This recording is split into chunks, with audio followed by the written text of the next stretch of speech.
السلام علیکم ورحمۃ اللہ وبرکاتہ. کیسی ہیں میری پیاری بیٹیاں شہزادیاں؟ چلو بیٹا 10 سفر کی چھوٹی سی نصیحت سنیں گے مزے مزے کی باتوں کے ساتھ. ٹھیک ہے، اس نیت کے ساتھ کہ اللہ تعالیٰ ہم سے راضی ہوں اور ہماری پوری زندگی 24 گھنٹے کی زندگی اللہ کی رضا والی بن جائے. تو میری بیٹی دیکھو، سنو بات سنو. صحابیہ ہیں صبیہ رضی اللہ تعالیٰ عنہ. ان کے وطن سے ان کی شوہر کی وفات کے چند دن کے بعد نہ بچہ پیدا ہوا.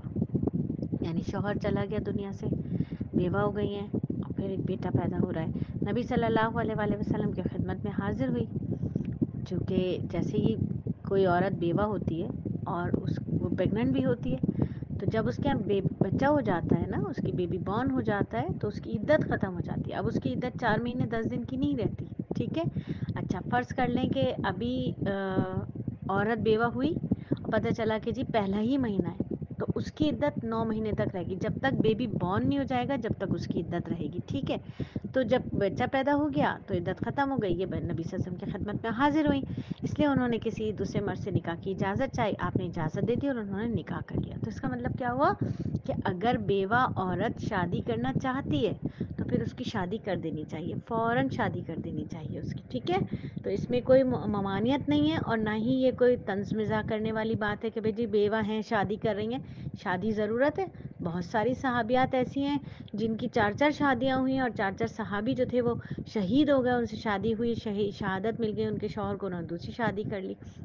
خود نبی صلی اللہ علیہ وآلہ وسلم کی سیرت کا مطالعہ کریں تو اس میں ہم دیکھتے ہیں کہ اماں خدیجہ کے علاوہ، اماں عائشہ کے علاوہ تمام جو تھیں وہ کوئی بیوہ تھیں، کوئی متعلقہ تھیں. تو اس طرح سے یہ معاشرے میں ہوتا رہتا ہے، یہ سارے سینیریوز آتے ہیں. اگر ایک عورت جس کا شوہر وفات پا گیا ہے اور وہ کہتی ہے مجھے شادی کرنی ہے، تو اسے شادی کر لینی چاہیے. ٹھیک ہے. نبی صلی اللہ علیہ وآلہ وسلم کا ارشاد مبارک ہے، حلال واضح ہے اور حرام بھی واضح، لیکن ان کے درمیان کچھ مشتبہ چیزیں ہیں جنہیں اکثر لوگ نہیں جانتے. بس جو شخص مشکوک چیزوں سے بچ گیا تو اس نے اپنا دین بچا لیا. ٹھیک ہے.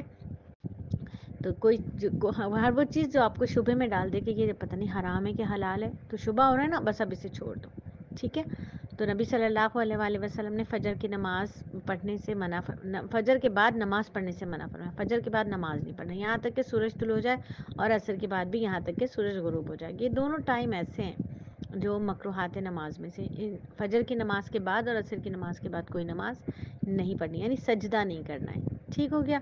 آج میڈیکل سائنس اور جو ارضیات کے ماہر ہیں وہ کہتے ہیں کہ جب سورج طلوع ہو رہا ہوتا ہے اور جب سورج ڈوب رہا ہوتا ہے تو زمین کی فریکوینسی میں کچھ چینجنگز آتی ہیں.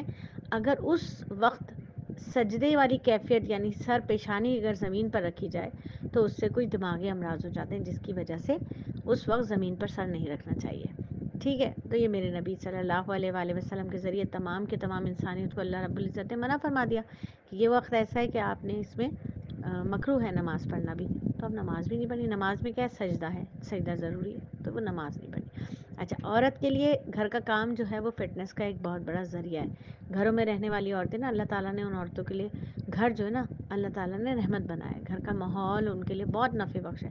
اللہ کی بندیاں گھر میں رہتی ہیں تو ٹھیک رہتی ہیں، اور گھر سے باہر نکلتی ہیں تو بیمار پڑ جاتی ہیں. اللہ کی جو بندیاں ہیں وہ ویسے تو پھرتے رہیں لڑکیاں کوئی مسئلہ نہیں ہے، لڑکے بھی پھرتے رہیں کوئی مسئلہ نہیں ہے. ٹھیک ہے. اب ورزش جو ہے وہ صحت کے لیے اچھی ہے.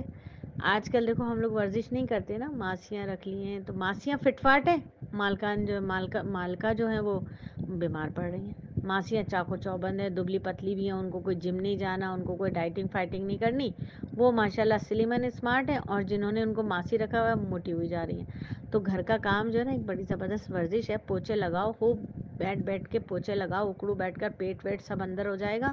ٹھیک ہے. آٹا گوندو، مکھیاں مارو آٹے پر، دیکھو کیسے پیٹ اندر ہوتا ہے. ٹھیک ہے نا. اور خوب جھاڑو پوچے کرو، کپڑے دھو، ہاتھ کتنے خوبصورت ہو جائیں گے، برتن دھو، سب اچھا ہو جائے گا. ٹھیک ہو گیا. تو ورزش کرنے کی بھی ضرورت بھی نہیں پڑے گی اور کھانا بھی خوب کھایا جائے گا، بھوک بھی لگے گی، کھانا ہضم بھی ہوگا. ٹھیک ہے. تو عورتیں جو ہیں وہ کچھ عورتیں جو تھیں دینداری کے زمانے میں آ کر کے نہیں ہم تو باہر نہیں جاتے، ورزش نہیں کرتے، بہت اچھی بات ہے، تو گھر کے کام تو کرو نا بھائی، ہے نا. تو گھر کے کام تو کرنے پڑیں گے. تو کہا کہ جو دیندار عورت بن جاتی ہے اللہ تعالیٰ اس گھر کی فضا کو اس کے لیے صحت کا ذریعہ بنا دیتے ہیں، اور باہر کی جو فضا ہوتی ہے نا وہ مضر صحت ہو جاتی ہے اس کے لیے. تو عورت کا باہر نکلنا صحیح نہیں ہے. بعض عورتیں تو یہاں تک لکھتی ہیں کہ گھر سے کھڑکی سے باہر جھانکا تو دل کی حالت خراب ہو گئی. یہ حالات وہ عورتیں لکھتی ہیں جنہیں آخرت کی فکر ہوتی ہے. تو میری شہزادیوں، اللہ تعالیٰ نے جو ہمارے لیے بہتر کیا ہے نا وہی سب سے بہترین ہے.